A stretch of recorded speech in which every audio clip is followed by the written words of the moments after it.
اس مہینے کو نحوست والا سمجھا جاتا ہے. ہمارے ہاں لوگ محرم کے مہینے میں شادی نہیں کرتے. کیوں نہیں کرتے؟ وجہ کیا ہے؟ اس کے پیچھے کیا لوجک، کیا فلسفہ چل رہا ہوتا ہے؟ یہی فلسفہ چل رہا ہوتا ہے کہ نہیں، سفر کے مہینے میں نہیں کرتے، محرم کے مہینے میں نہیں کرتے.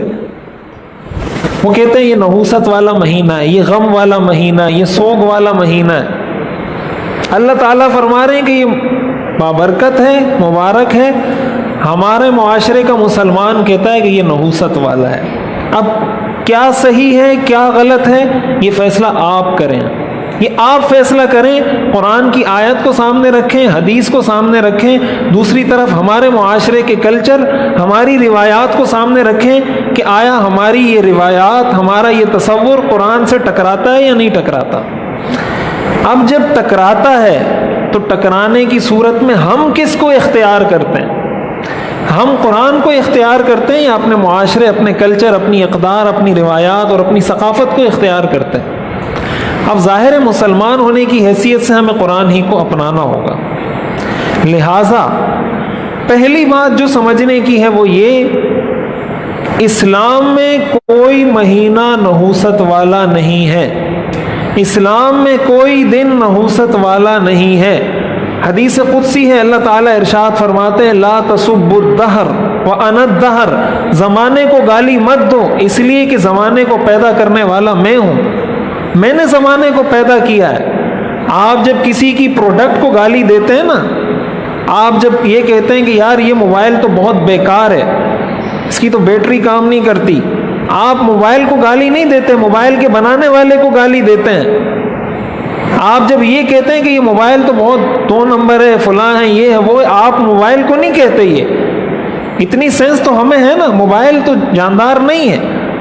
موبائل کو جب آپ یہ کہتے ہیں کہ اس کی بیٹری ٹھیک نہیں ہے، یہ نہیں ہے، وہ نہیں ہے، اور یہی وجہ ہے کہ آپ موبائل کو پٹخ کے نہیں مارتے، آپ اس کو گالیاں دیتے ہیں جس نے یہ موبائل بنایا ہے، جس نے یہ ٹیکنالوجی بنائی ہے، جس نے یہ بیٹری بنائی ہے. مقصد اس کو برا بھلا کہنا ہوتا ہے کہ یہ کیسی چیز بنائی ہے. ہم کہتے ہیں نا یار یہ چائنا کا موبائل ہے، تو مقصد چائنا کو برا بھلا کہنا ہوتا ہے کہ چائنا 2 نمبر چیزیں بناتا ہے. یہ مقصد نہیں ہوتا کہ اس موبائل میں کوئی فالٹ ہے، مقصد چائنا کا فالٹ بتانا ہوتا ہے کہ یہ 2 نمبر کام کرتے ہیں، یہ 2 نمبر چیزیں بتاتے ہیں.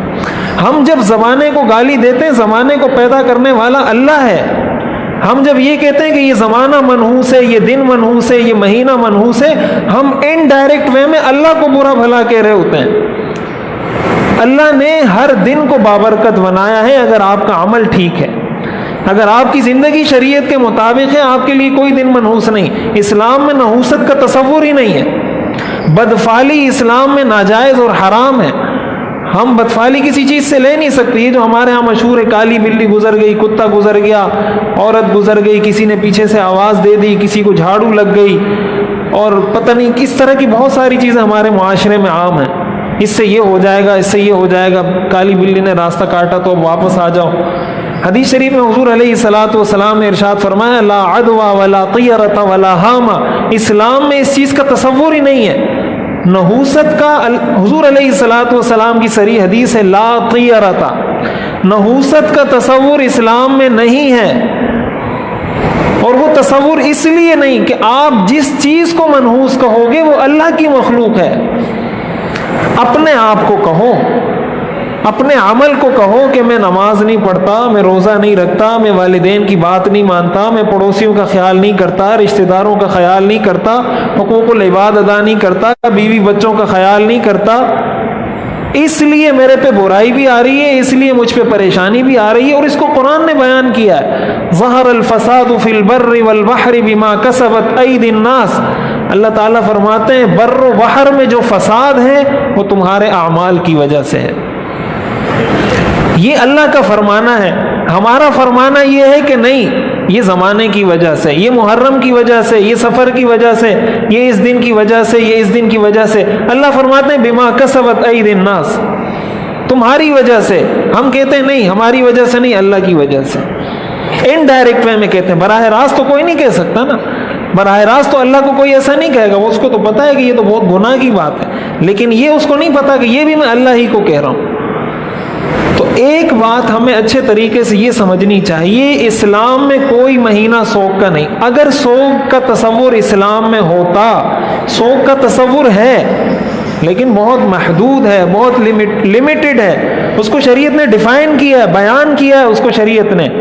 مثال کے طور پر کسی کے ہاں انتقال ہو جاتا ہے، شریعت نے یہ حکم دیا ہے کہ 3 دن وہ سوگ منائیں، اور سوگ منانے کا طریقہ بھی بتایا ہے۔ حدیث شریف میں آتا ہے، روایات میں آتا ہے کہ جب حضرت جعفر رضی اللہ تعالیٰ عنہ شہید ہوئے، حضرت جعفر حضرت علی کے بھائی تھے، حضور کے چچا زاد تھے، اہل بیت میں سے تھے۔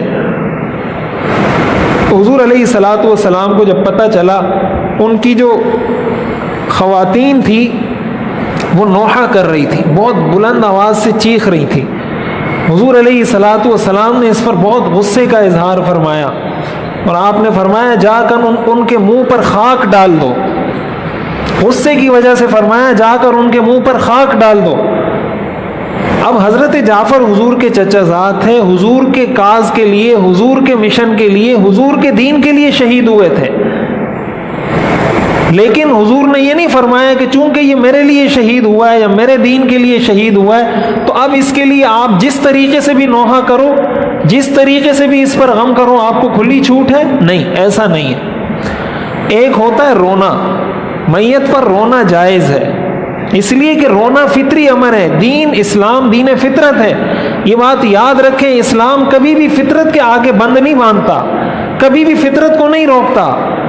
کسی کا انتقال ہو گیا، آپ کو رونا آ رہا ہے، شریعت سے منع نہیں کرتی۔ حضور علیہ الصلاۃ والسلام سے ثابت ہے، آپ کے بیٹے کا جب انتقال ہوا آپ رو رہے تھے، حضرت زینب کا جب انتقال ہوا آپ رو رہے تھے، آپ سے ثابت ہے۔ لیکن آپ روئیں، اس کی شریعت منع نہیں کرتی۔ آپ بیمار ہو گئے، آپ کو تکلیف ہو رہی ہے، آپ کو رونا آ رہا ہے، آپ روئیں، اس سے شریعت منع نہیں کرتی۔ کوئی پریشانی آ گئی، آپ کو رونا آ رہا ہے، آپ روئیں، شریعت منع نہیں کرتی۔ لیکن اس کے نتیجے میں اگر آپ اپنے آپ کو مارنا پیٹنا شروع کر دیتے ہیں، اس کے نتیجے میں اپنا گریبان پھاڑنا شروع کر دیتے ہیں، اس کے نتیجے میں اللہ کی ناشکری شروع کر دیتے ہیں، اس کے ریئیکشن میں کوئی بھی ایسا کام کرتے ہیں جس کی شریعت اجازت نہیں دیتی، وہاں شریعت آپ کے لیے بند باندھے گی کہ یہ کام ناجائز ہے۔ حدیث شریف میں آتا ہے، حضور علیہ الصلاۃ والسلام نے ارشاد فرمایا من ضرب الخدود وشق الجیوب فلیس منا، جس نے اپنے چہرے کو پیٹا، جس نے اپنے گریبانوں کو پھاڑا وہ ہم میں سے نہیں ہے۔